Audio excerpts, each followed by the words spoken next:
Welcome to another edition of From the Vault. It's presented by the Canadian Motorsport Hall of Fame. Dust off the old tapes, bring you some classic Canadian races from across this country is what we're all about. Today we go to the half mile of Race City Speedway from Calgary, Alberta, and showcase the ASA stock cars as we go 500 laps. Enjoy.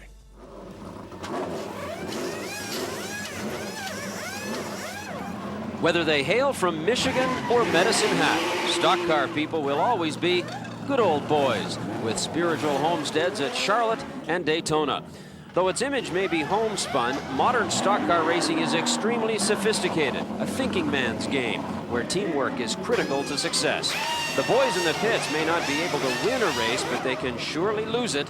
The annual pit stop contest in downtown Calgary was a chance for racing fans to salute these unsung heroes whose skill would play a critical part in the Players Limited 500. When the dust settled, it was Bob Seneker accepting another winner's check, but this was won by the boys.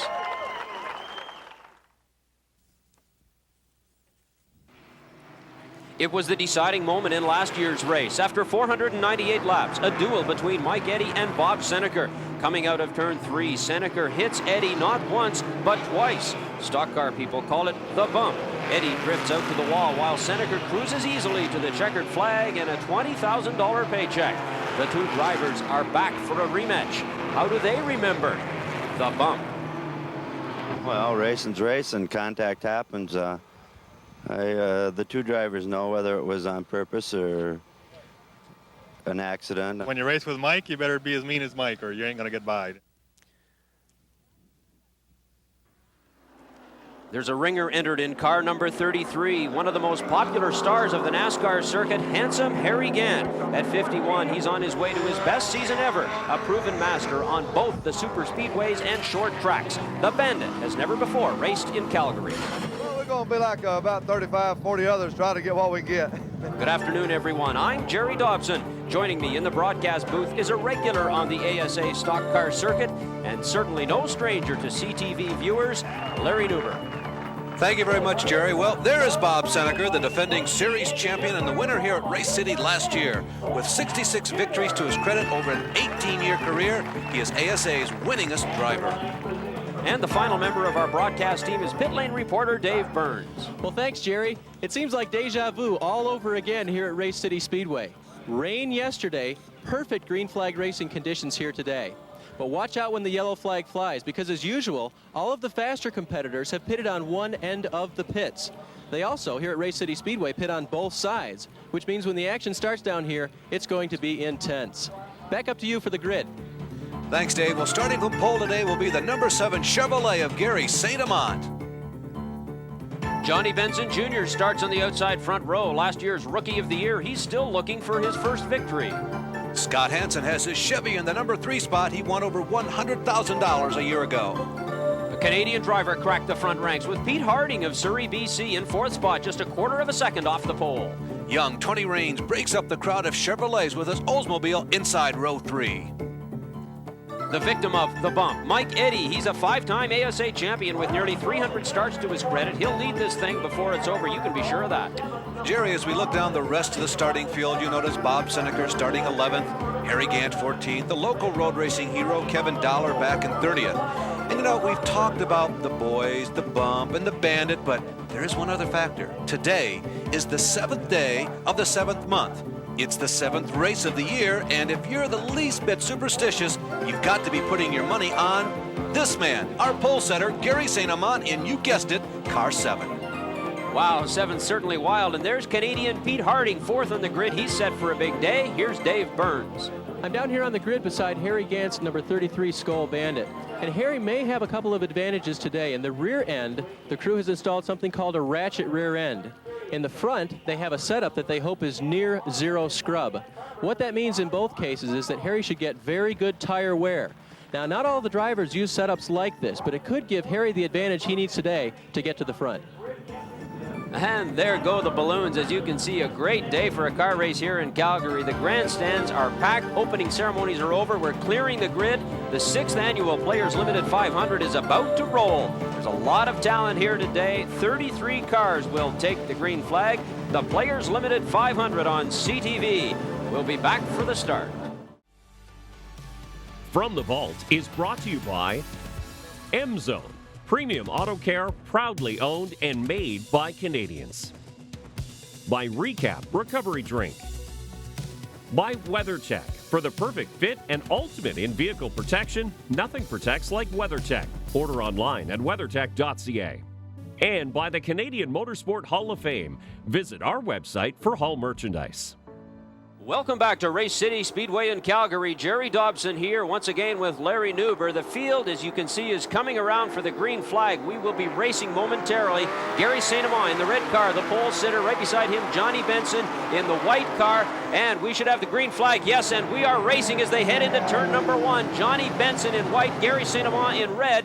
It looks as though perhaps Johnny Benson is passing him. Yes, he is, Larry, right there. Oh, he's trying to hold on to that upper lane. He somehow sneaks it in. And look at St. Amand getting very sideways. The cars behind him scrambling, but everybody somehow comes through unscathed. So Johnny Benson Jr. takes the pole sitter Gary St. Amand right basically on the first turn. There's a look at Benson in behind the red car, number 7. That's Gary St. Amand. He was the pole sitter. He's now heading the pack here. He's in second spot. He has his hands full, however. There is Scott Hansen right behind St. Amand. St. Amand in that red number 7, and our leader Benson. Remember, both drivers expected to have great seasons and both looking for career wins, number 1. Gary St. Amand from Columbus, Ohio, now leading the group. He's in second, however, ahead of Gary St. Amand. Johnny Benson Jr. in the white car. There's Benson Jr. from Grand Rapids, Michigan, leading the way. Gary St. Amand next as they come around the turn. That's Scott Hansen in third. And there goes Mike Eddy in the black car, number 88, trying to make a move. Well, if you're talking about all-time wins in ASA, you think about this guy, the number 88, is also the number 84. Second in all-time wins, Mike Eddy to Bob Seneca. And Eddy does make the pass there. So after 5 laps, our order is Benson in the lead, followed by St. Amand, then Eddy, who has moved up to third, and then it's Scott Hansen and Glenn Allen Jr. And there is Glenn Allen Jr. in that green and white number 66. At 20 years of age, the youngest driver running up front with weekly regularity in ASA. Tony Raines shadowing him, another one of the young Chargers in that, is it petty blue? Well, it's light blue and white number 25. Aqua, perhaps, but light blue any way you look at it. But for the moment, it's John Benson in the lead. There's another look at Glenn Allen Jr., car number 66. Glenn Allen, you see some smoke coming up underneath that car. Could be a bad sign for this young Charger, though ranked only 11th in points at this point in the season. He is third on the most laps led list. Speaking of laps, John Benson Jr., our leader, is number 1 in laps completed, so watch out for him. And before the race, we asked Tony Raines about passing at Race City. Well, obviously, you got to be aware of how that guy's car handles into the turns. If he's going to push up in front of you a great deal, you'd obviously want to go underneath him. If he's a good driver and he's going to stay down, once you get into the turn, you can roll the car in on the outside of him, and then you just have to be careful that he doesn't squeeze you into the wall when you're exiting the turn. Other than that, it's nothing to it. Meanwhile, we are watching the 3-car fight for second spot. St. Amand in the red car, number 7, right behind car number 88, the black one, that's Mike Eddy, and then number 53, Scott Hansen. A good-looking race for second spot here. Mike Eddy has staggered a little bit in the early season here in ASA, staggered by his terms, that is. He's only 4th in points. Scott Hansen is 2nd, and St. Amand is ranked 5th in points right now. But give the edge on experience to the people trailing Gary St. Amand right now. Especially perhaps Mike Eddy. Eddy started 6th here in this race. He's moved up to 3rd already, and we're still very early in the race, only 10 laps complete. So Mike Eddy's looking very strong. And remember, Mike Eddy is one of those legendary characters in racing. He doesn't like to run anywhere except first. Now, he's become pretty adept at not abusing the race car, but he likes to run. We got trouble in corner number 4. Corner number 4, that is car number 40, Bruce Vanderland, and car number 18, Dean South. So that brings out our first yellow flag of the day.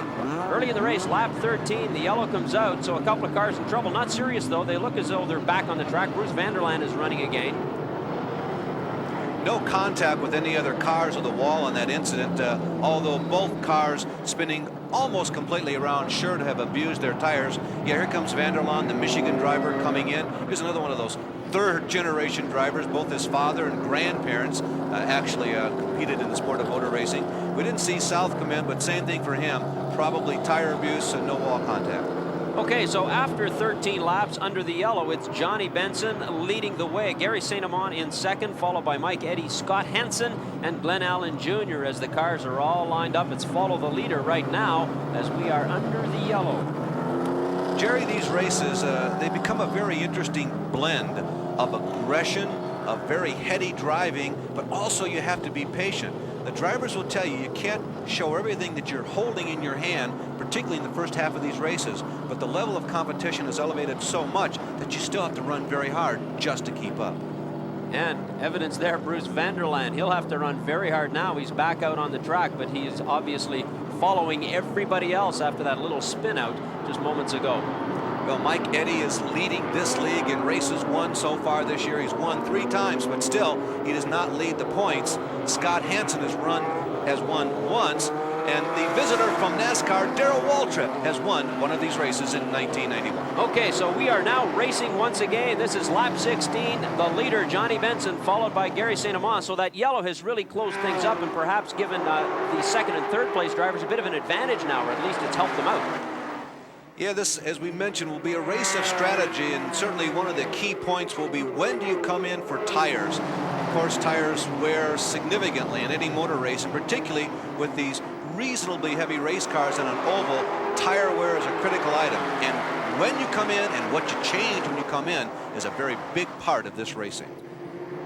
And we'll have to wait and see how that aspect of this race unfolds. For now, Johnny Benson in the white car is the leader, followed by Gary St. Amant, the red car number 7, and Mike Eddy, black car number 88. Those are your 3 leaders. As a matter of fact, talking about the first 10 cars there in line, they're still in that position in the race. You figure that all of them are running a calculated race, with the possible exception of Mike Eddy in that black number 88. You always wonder when the patented Eddy charge is going to come. There, they're putting a lap on Dean South, that black number 18, apparently involved with the wall in that spin earlier. The leaders are now in heavy traffic. This could get very interesting. Certainly the advantage goes to the people following John Benson. And before the race, we asked Gary St. Amant about his tactics when lapping slower cars in the early stages. You definitely want to be cautious. You want to be cautious all the time. Other times you might wait a lap for a guy, to maybe see or pull over a little bit. Other times, you got Mike Eddy breathing down your back. You definitely want to get by as fast as you can. So Eddy is no longer breathing down his back. Eddy's passing him. Very apropos, wasn't it? There goes St. Amant closing the door on Mike Eddy somehow as they go to the high side of lap traffic there. Somehow St. Amant managing to hold the advantage over the veteran Mike Eddy. It looked for a moment that Eddy was going to take him on that turn, but perhaps some slower traffic got in the way, so St. Amant managed to get back in front of him. So that's a good battle happening right there. St. Amant in the red car and Mike Eddy in the black. And there goes our leader, John Benson, getting by. John Benson continues to set the pace here at Calgary, and second place very much up for grabs. Great looking race. John Benson Jr. looking good in front and right behind. A great fight for second between the red car and the black car. That's St. Amant and Eddy. While we've been watching that terrific fight for second, let's not forget our leader, Johnny Benson Jr. in car number 21. He's led this race since the green flag. Jerry, there's one other aspect of this race that is very unusual and difficult for the ASA drivers. They are accustomed to running with people that they have raced against for 10, 15, even 20 years. Oh, we've got a spin there in corner number 3. That's Glenn Allen Jr. in car number 66 right there. He was running 5th, so he'll have to head for the pits, so that's a disaster for him. He was in great position, and now he's lost it all. We were commenting that, and Glenn Allen still not out of trouble. The field under the yellow flag tow, but Allen turning right in front of a pack of charging cars. Many of the drivers the ASA people are facing today, they only face them one time a year, and in some instances, this is the first time they've ever seen or raced against them. So Glenn Allen Jr. heads for pit lane, so a big problem for him. Dave Burns is standing by in pit lane. Glenn Allen Jr. bringing the Baystone Construction Chevrolet into his pit stall. The crew is going to work on the right side of the car. Glenn with that spin over in turn number 3. Rubbers off the car now. They don't seem to be adjusting anything in the car. I don't believe there was any contact. Be careful to get the air hose out of the way. Crew is around, and Glenn Allen Jr. back out of the pits now. And so Glenn Allen Jr. is back on his way as we take a look at the leaderboard after 47 laps. Johnny Benson in the lead, Gary St. Amant, Mike Eddy, Scott Hansen follow. And you're watching the Players Limited 500 on CTV Sports. Don't go away. We're racing under green at Calgary. This is the Players Limited 500, and after 70 laps, Johnny Benson Jr. continues to lead. He's driving the number 21 white Chevrolet. Larry, there's a long way to go yet in this race. Yeah, and in the early stages of this race, Benson seems to be able, surprisingly, to stretch his lead at will over St. Amant and Eddie, but he keeps having these yellow flags return them right to his back door. And right now we're watching the race for second. The red car number 7, that's Gary St. Amant, and the black car number 88 right behind him, that's Mike Eddy. That's the race for second as they try and weave their way through slower traffic.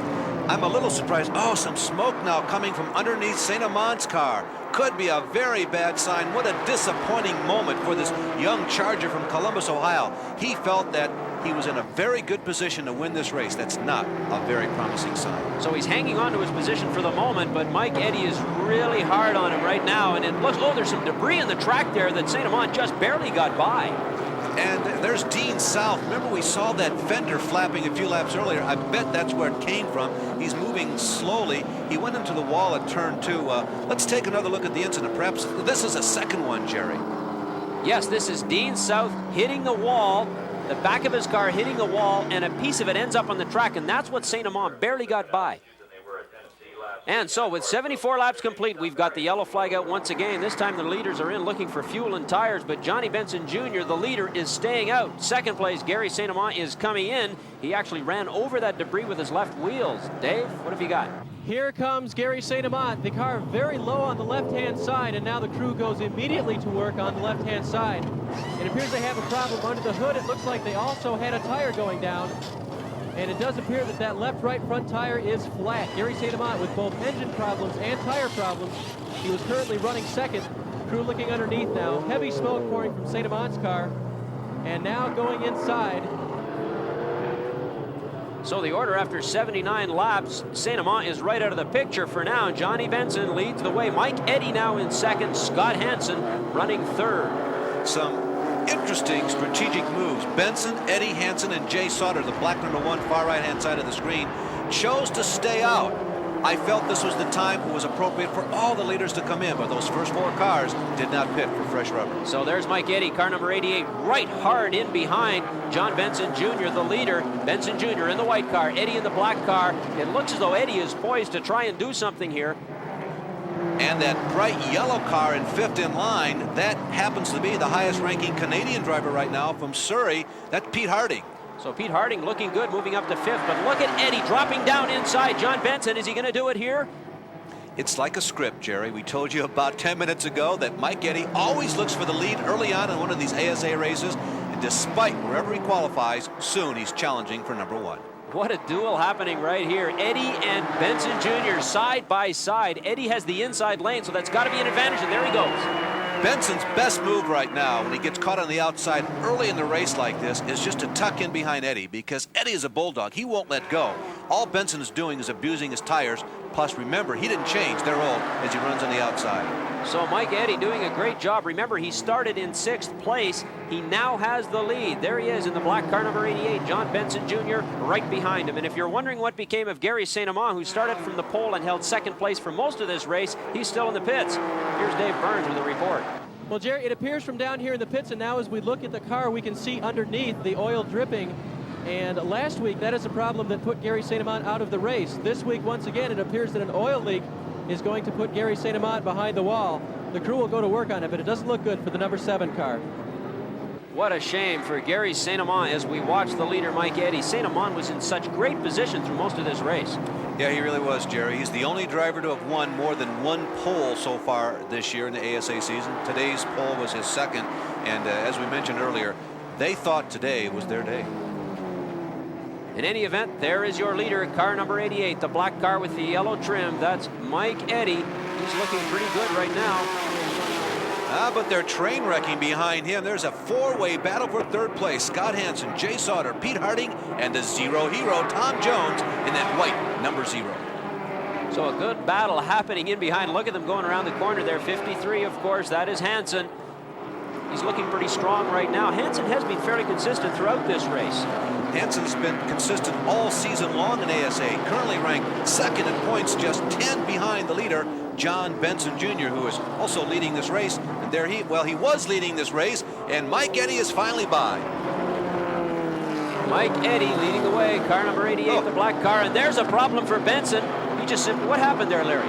Well, Jerry, my suspicion is not driver error.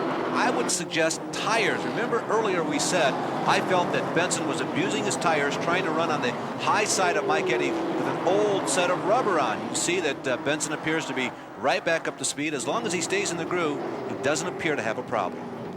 So Mike Eddy under complete control right now. The black car number 88. Those are slower cars that he's weaving his way through right now. Mike Eddy in good position. The fight for second is between Scott Hansen and Jay Sauter happening in behind. There's Hansen, the white car number 53, and Sauter in the black car number 1. That's a pretty good battle. Should be an even keel. Two of the drivers who chose not to stop for fresh tires on that early pit stop. And there goes Sauter to the high side of Scott Hansen. Hansen appears to be slowing because look how easily the young driver, one of 9 siblings, by the way, pulls away from Scott Hansen. Great move by Jeff Sauter, and completely by surprise, too. He just walked away from him, so there could be a problem with Benson's car as Jay Sauter moves into second place. Jerry, something is clearly wrong with Scott Hansen dropping from second to fifth in half a lap. Now, maybe a tire is deflating, but he's not alone. We've got trouble all over the track. There's smoke pouring out of the number 66 machine of Glenn Allen Jr., and Gary St. Amant is into the tire wall. Problems all over the place has created another yellow, so Mike Eddy there, car number 88, comes into the pits. So opportunity here for him with this yellow. He needs this pit stop badly. This is his first one. Mike Eddy in the Nationwide's Pontiac coming in now, and there appears to be oil all over Mike Eddy's car, so he's gotten into the oil from someone else's engine, it appears. Right side rubber now coming off of the car number 88. And a lug nut problem on the right front tire. Lug nuts off of car number 88, and they're down and away. And Jerry, I'm going to say that they did not get all of the lug nuts on the right front tire of Mike Eddy's car. You may want to keep an eye on him. Oh boy, Mike Eddy, a questionable right front wheel now, and he gets in and out of the pits just ahead of Johnny Benson Jr., but they are no longer the leaders, however. That honor belongs to that man right there, car number 1, Jay Sauter. Sauter in the black number 1 Chevrolet, first-year team on the circuit. So our leaderboard after 110 laps, Jay Sauter in the lead. Terry Baldry now moves into second. Tony Raines, Bob Seneker, and the rest of them. So a completely new race. We'll be right back with more of the Players Limited 500 from Race City in Calgary right after this. Back at Race City in Calgary, we've just got the green flag again on lap 113 of this 500-lap race for ASA stock cars. Jay Sauter, our leader in car number 1. He inherited the lead on the last round of pit stops. Right now we're watching the battle for second place. This is car number 14, Terry Baldry. Car number 25, Tony Raines, right there together in similar-looking cars, white with blue. And the sneaker, Bob Seneker, in car number 84, right in behind them there. Called the sneaker because, unlike Mike Eddy, Bob Seneker never charges or seldom charges. He just runs a consistent, steady pace all race long and come down the last 25% of the race, and usually he's up front. Oh, and there's a spin out, car number 30, that orange car. That's Kevin Dowler. He's an Albertan from Edmonton, in fact, so a problem for him. He doesn't take anybody else with him, though, fortunately. Now, I'm not certain, but I don't think that Baldry and Raines were running in the second and third positions pitted during the last yellow. Those cars certainly got to be thirsty for fuel and in need of new shoes, new tires, so perhaps they will be coming in. Yeah, there they are coming in under this yellow flag.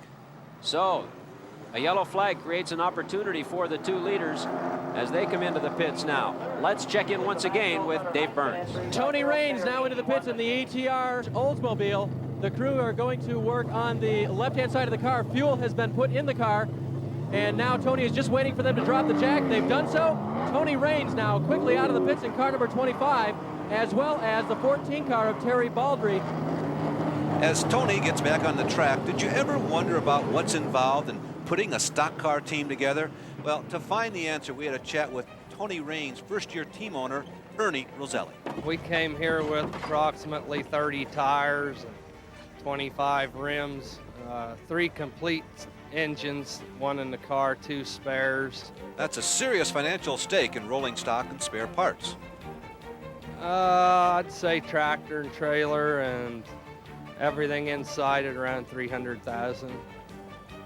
Of course, the key ingredient in any successful operation is people, and this is no exception. We have a crew of 8 with us this weekend. Most all these guys have full-time jobs, and like I said, if you didn't love it, you couldn't do it. It just takes all day and all night, and every one of these guys, when we get home, work all day and come to the shop and work in the shop half the night. And it's 7 days a week. We don't take any time off. And we're racing again in the Players 500. There's our leader, number 1. That's Jay Sauter in the black car from West Salem, Wisconsin. Right behind him, that's car number 40, Bruce Vanderland. But Larry, I believe that Vanderland's at least a lap down, so Sauter's out there on his own. Yeah, remember, Vanderland happened to spin all by himself early in the race. And we shouldn't forget about Mike Eddy, who has come back. Oh, just as I talk about Mike Eddy, he spins out there, goes a little too low on the corner, and then he hits another car number 8. That's Troy Vanderbilt. Let's take another look at it, see what happened. There's Benson moving in on Eddy. Eddy tries to brake. He gets drilled by Johnny Benson. Perhaps Eddy seeing the spin prior to Benson. Benson puts Eddy into a spin, and Mike has nowhere to go as he slides into Troy. And Benson and Tim Steele on that red number 85 get by without any incident. And now here comes Mike Eddy, and look at the damage to the number 88 car. Heavy damage to the right front side of Mike Eddy's Nationwide Auto Parts Pontiac. Crew members from Scott Hansen's team now helping out on the right side there, but I believe there's some suspension damage or something on the right side of that car. It does not look good. The tire was bowing out as Mike came in. And now Mike anxious to move on, but the crew is going to send him back out so he does not lose a lap. So as we get set to go green again on lap 141, Mike Eddy is out of the picture, at least for now. Our new leader is the white and blue car number 84, driven by Bob Seneker. And how's this for irony? He won this race last year by bumping Mike Eddy out of the way. This year, it looks as though Johnny Benson did the dirty work for him. Well, setting the pace right now is that white Pontiac number 40. That's Bruce Vanderlaan. He is almost 1 lap down. What he's trying to do now is drive very, very hard and preserve his lead lap positioning. So he is still on the lead lap, barely in front of the leader, who's nearly a full lap ahead. Then obviously that's Bob Seneker in car number 84. He's the leader. Harold Fair is in second. And there was a problem. Wow. Seneker gets underneath Vanderlaan as Tim Steele, also accustomed to running with the leader 1 lap down. That red number 85 almost lost control simultaneously to the Seneker pass. So Bob Seneker in first, Harold Fair second, John Benson, and there's Vanderland going high. Well, Bruce is giving it all he has, and unfortunately, sometimes when you overextend yourself in racing, it costs you more than the deficit you were at. A spin. Another spin. That's car number 25. That's Tony Raines. He hits the wall. So we're having our share of bang-ups here. Tony Raines didn't take anybody with him, but he's got to find a lane now to get back into the pit. It's a tricky oval here. It's very wide, allowing you a lot of opportunity to pass, but it's relatively flat, so the drivers can't lean in the corners as much as they're used to. Tony Raines has indeed brought the ETR Racing E&L Brokerage Oldsmobile onto pit road, and as you can see, they're removing the entire radiator and replacing it. Tony now patiently waiting in the car. The other radiator has expired, and it's going to necessitate an entire replacement. So Tony now waiting for them to complete it, and has probably lost a couple of laps. I don't know, maybe you can tell up there, Jerry. Well, Dave, Tony Raines' spin was so neat, he didn't leave any debris at all, so the pace car did not come out, which means every 17 seconds he's dropping another lap to the leaders. There's the fight for second. That's between Scott Hansen and Tom Jones. Tom Jones in the car number 0. Raines is back on the track, but he's now 2 laps down. Yeah, an unusual position for Tom Jones. Tom Jones has not finished higher than 15th in any of the previous races this year, so the Zero Hero, Tom Jones, is having his best race of the campaign.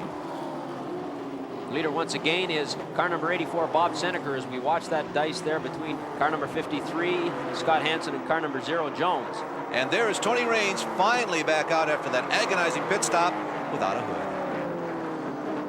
Without a hood, following the leader, Bob Seneker, so we'll have to see how long this continues to hold. That's a strange looking sight, a car without a hood chasing the leader right now.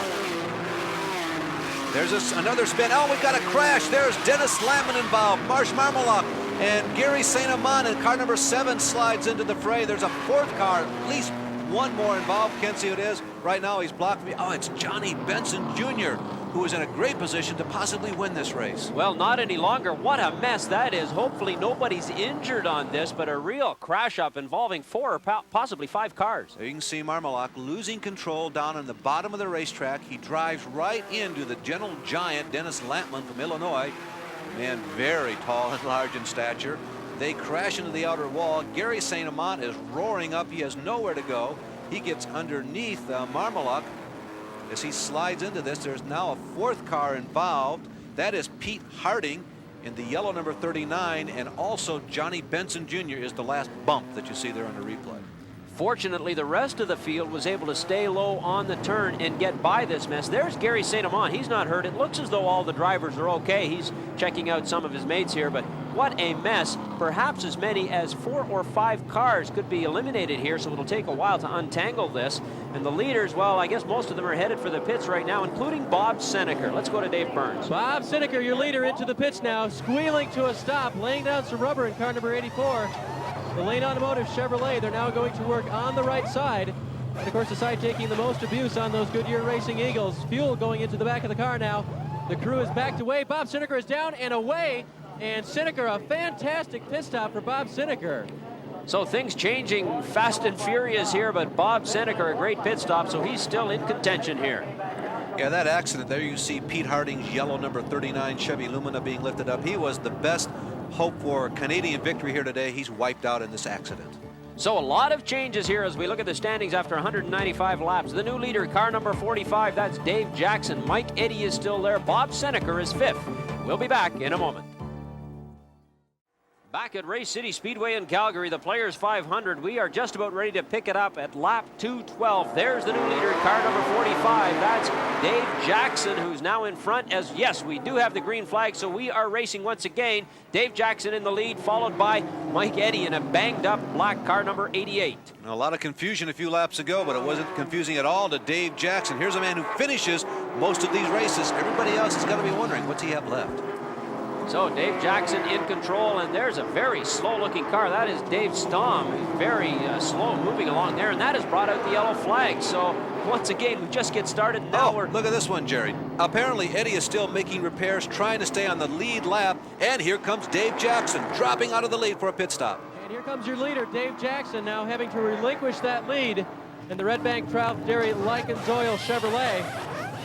The crew going in to change left side, so they're not even changing the right side tires. This might seem a little bit strange.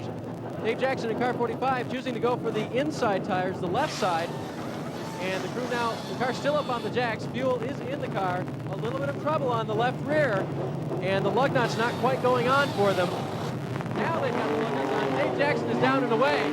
Of course, he had to give up the lead in the car number 45. Very critical. They did give up the lead there, Larry, and maybe the pit crew to blame? Well, it seemed like there was an unnecessary stop. On the other hand, Bob Seneker's crew, the veteran and experienced people that they are, got him out and in very quickly. Just change of 2 tires, and he's in a very good position on the racetrack. So we're on lap 225 now, just about set to race again. The new leader, car number 1, that is Jay Sauter, as we do have the green flag. So Jay Sauter, the black car number 1, in control right now. Following him is Jeff Neal in car number 5, and right behind him, car number 81, is Harold Fair. Jeff Neal, we have not mentioned his name yet today. One of the interesting stories on the ASA trail, a young driver whose father was renowned for building racing engines a few years ago, and the son decided to stake out on his own to become a professional race driver. Jay Sauter in the black car in the lead. Right behind him, that's Jeff Neal in the white, car number 5. So a pretty good looking duel happening right here. Neal is not giving anything away to Sauter. Both drivers in their middle 20s. As we mentioned, that Jay Sauter is also the son of another racing driver, Jim Sauter, who is currently active in Winston Cup racing. And Jeff Neal, of course, has been around racetracks his entire life. Jay Sauter in the lead. Right behind him, Jeff Neal, and Neal drops down low a little bit. No room there, however, on this turn. There is Bob Seneker in number 84, perhaps the consummate ASA race driver. One of the most unique drivers running in this division, and also one of the most versatile. Bob Seneker, who's been driving race cars for over 30 years. My brother Rich started in jalopies back in the late 50s, early 60s, and I went to watch him and caught the bug, and that's how I got started. I got some old scrap iron from him that he threw away, and I built a race car out of it. And it was a dangerous heat, but I managed to not get hurt in it, and went on from there. And Bob Seneker went on to reach new heights. In fact, his favorite pastime, apart from driving, is skydiving. I think there's no comparison to skydiving, at least the first time out. There's no thrill in racing as big as letting go of that airplane and just falling through the air, knowing you got 3,000 or 4,000 feet down below you, and something's going to stop you before you get too far. Biggest thrill of my life, I got to say. Well, 66 wins in ASA. Is it time to move on? No, that's as far as I'm going at this point. We dabbled in NASCAR a couple of times and found out that you have to do it full time. You have to move down there and join the club more or less. I'm not ready to do that at this point in my life anymore. I'm happy with ASA. It's kind of my home. I'll stay here. And this point is age 46. After 30 years of thrill-seeking, he's the winningest driver in ASA history. Is Bob thinking about retirement? It seems like about this time in my life I would have had all my thrills, you think? But no, it's the thrill is always there. It's always fun to do. I don't think I could leave it alone. I won't quit until I can't keep up anymore. All right, back to the racing. There is Bob Seneker, car number 84, I believe, currently running in 4th position right now. The leader is car number 1 up ahead. That'll be Jay Sutter.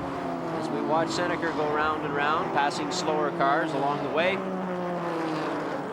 Jay Sutter in the lead. He's car number 1, and Jeff Neal in car number 5. There are the two leaders. Jay Sutter, the black car, Jeff Neal, the white car, right behind him. Both of these drivers like Johnny Benson, and we have a car spun. A car has collided with the outside wall. That's Tim Steele, the number 85 car, driver from Grand Rapids, Michigan area. Here comes Jeff Neal into the pits. And Neal is into the pits, and so is car number 81. That would be Harold Fair.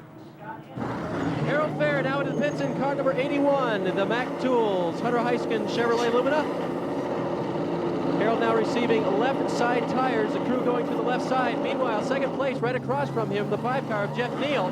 Jeff Neal also receiving service in his Xerox Victor Buick Regal, and Jeff Neal beats Harold Fair out of the pits. Mike Eddy also in for pit service, but Harold Fair now an excruciatingly long pit stop. The crew still working on the left side of Harold's car. It appears that they may have lost a lug nut or two. Harold patiently waiting, and now the car down off the jacks, and Harold Fair is out and away.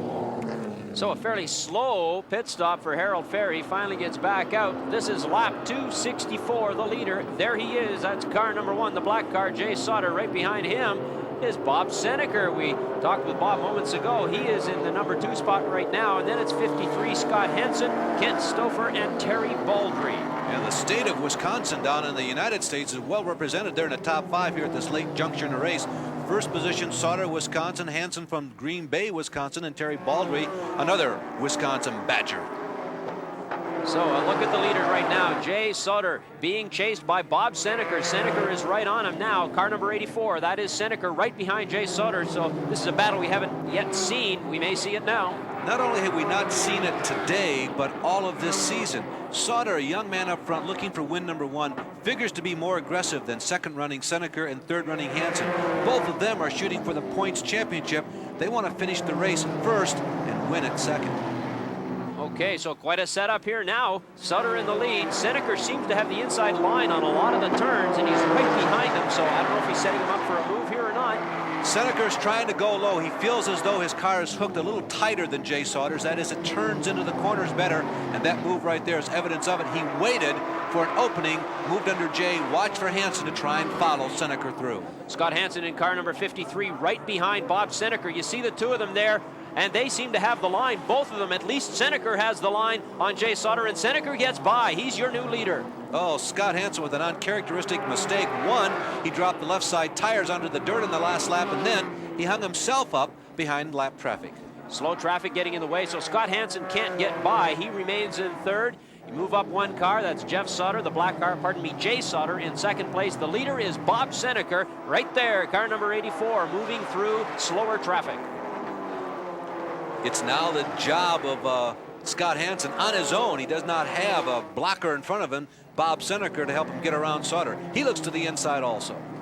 Scott Hansen, everybody it seems trying to get the inside line on Jay Sutter, and for the most part these cars are being successful with this move, but not this time. When you're lapping people here at Calgary, the place to be is the second groove. That's about actually 1 3/4 car widths off the inside line. But when you're racing with somebody, the best way to get around, make the pass, is go to the inside. Textbook moves by both Seneker and Hansen. Well, Jay Sutter is hanging in tough, but it looks as though Scott Hansen has the better of him. Yes, Hansen cleanly in front now, so Bob Seneker, the leader, car number 53, the white car there, of Hansen in second, and Jay Sutter now drops to third. So two cars get by Jay Sutter in a couple of laps. Oh, crash right in front of Seneca. It's Harry Gant. Yeah, Gant has collided with Tony Raines. Significant meeting between those two cars. Well, at first it looked as though he broadsided him, but Larry, I think there was earlier contact. Well, Jeff Neal slowed down, and Tony Raines took evasive action, which slowed him down, which forced Harry Gant to plow into the rear of Tony Raines. So look at the mess there. He's done for the day, I would think, by the look of that car as he heads into the pits. And so the leaderboard looks like this now after 380 laps. Bob Seneca in the lead, followed by Scott Hansen and Jay Sauter. This is the Players Limited 500 on CTV Sports. We'll be back. Welcome back to Race City Speedway in Calgary. There is your leader. We are on the final laps, the Players Limited 500. Dave Jackson, car number 45 in front. He's followed by Scott Hansen. Right behind him there in the white car. In third place is car number 81, Harold Fair. Jackson having a terrific race. This could be his best finish of the season. So far, his best has been a 9th. Seldom is he up front at the end of a race in an ASA race. Now Hansen moves to the inside. Jackson holding his own, but Scott Hansen looks like he is intending to be the brand new race leader here late in the going. Scott Hansen does it right there on Dave Jackson. So Scott Hansen, car number 53, followed by Dave Jackson. So the lead changing hands incredibly fast here in the latter stages of this race. It's not over yet. There's Jackson, and Jeff Neal is right on his tail. And Jerry, I can't believe all the chicanery up front is over yet. Neal has been running very strong the last few laps. Remember, he's been involved in a couple of minor incidents. That has not slowed him down at all. Running faster than Jackson. And look who's right behind that duo, Bob Seneca. There comes Jay Sauter, who's had a great day also. So any one of several drivers here could end up with a checkered flag. There goes Jeff Neal. There's Bob Seneca. Neal to the left of your screen, car number 5. Bob Seneca right there in the white car 84. He is by Jackson as well. We have also whittled this field down so that only 7 cars are on the lead lap. So they can all go the distance from here, but it will give them some interesting opportunities should we get a late yellow flag. Scott Hansen right there. Jeff Neal is right in behind him. Things changing drastically here in the final few laps. It's wide open for anybody to take it. Bob Seneca is in contention as we watch Neal try to drop down on Hansen. Look at how strong Neal is running. He does very quick work on Scott Hansen. Jeff Neal having a terrific day. Scott Hansen right there, and Seneca is right in behind Hansen. A lot of heavy traffic. There's Jay Sauter, the black car number 1. He's in contention, and there goes Seneca in car number 84. He gets by Hansen. What a great move by Bob Seneca. The veteran found just a small opening, and he's not working his way through slower traffic. Those are cars running in the top 5. A bump between Jackson and Hansen. Both of them escape. There's Hansen in the white car number 53, Jackson in the red car. That was Jay Sauter in the black car, but there's Bob Seneca really moving along here now. Bob Seneca in that posture he seems to always be in, and there's a spin. It's Tony Raines again. Tony Raines, he'll be out of this race now. We've only got a few laps to go. Tony Raines will be out of the race. Bob Seneca looking to be great, and now they go into the pit here with his yellow flag. There goes Bob Seneca. Let's check in now. There's Jay Sauter following him in. Dave Jackson will go in as well. There's Bob Seneca. Let's check in now with Dave Burns in the pits. And here comes Scott Hansen now in for that much-needed pit stop. Scott was dropping back steadily. The crew hard to work on the right side of the car. Right side rubber going on, and no problems on the right rear, no problems on the right front. Scott Hansen is down and away, and Jay Sauter beating him back out of the pits. A fantastic pit stop for him. All this action on the racetrack and the race may have just been decided there in the pits. Let's check in on the emotions. Howie, it looked like Scott was really dropping back there. What was the problem? Yeah, the car's loose. We've been, I think we missed the setup a little bit today. We've been having a problem with looseness all day. We've been getting it corrected. We've been able to run near the front, but just have never got the car right. So the green flag again, but this race could have come down to that pit stop. Bob Seneca comes out the clear winner. He's in front. Jay Sauter right behind him, and then Scott Hansen. So real problems. And look at this traffic here as Bob Seneca gets through, Sauter gets through, Jeff Neal is stuck in behind there. There's Seneca, 84, just out of your screen, the white car. He is the leader and in great position right now. These guys in hand-to-hand combat out on the racetrack. Remember the boys we referred to at the top of the show, the people who labor so hard in the pits? They may have determined the outcome of this race. They got Bob Seneca out first. Bob Seneca, car number 84, right in the center of your screen. He's in good shape. Jay Sauter in the black car right behind him. Boy, talk about people in good shape. Sauter is really turning in a terrific performance. Remember, Seneca has won 66 times. Jay Sauter has never won an ASA race. And it looks as though it's going to be Bob Seneca. He's in control now. We're just about finished. There's the checkered flag. Seneca is going to take it. There he is. Bob Seneca wins the race here by taking over the lead on that final pit stop. It was all him. Jay Sauter had an excellent move coming out of the pits as well. He has to settle for second spot. Third place goes to Dave Jackson, but what a move by both Bob Seneca and by Jay Sauter to get out of those pits in great shape. Let's check in with Sauter in the pits. Crew work was the key. The guys got me in and out of the pits on time, and I think if we could have got out ahead of Bob, it might have been a little different race. At the very end, you were challenging, very tough. Do you think you had a chance to get by him? Our car was a little bit too tight coming off the corner. I could go in on him, but I just couldn't quite get off. We did good. We're real happy. Bob, last year, after 500 laps, you told me, gee, that seemed like a 500-lap sprint. What did it seem like today? It sure didn't seem like 500 laps yet. This track's so easy to run. I'm barely tired. I could go another 300-400, I think. 300-400 laps. Incredible. Your car must have been working extremely well. Car worked perfect all day. The crew did a heck of a job in the pits every time. In fact, I almost messed it up once. I almost pulled it off the jack, but they took care of it and kept us in front all day. It was really a good race. And with this win, Seneca moves into the points lead. Here are some final thoughts from Dave Burns. Well, another Players Limited 500 has come and gone here at Race City Speedway in Calgary. Bob Seneca, 2 in a row. What can you say? ASA's winningest driver does it again. For Jerry Dobson and Larry Newber, I'm Dave Burns. So long, everybody.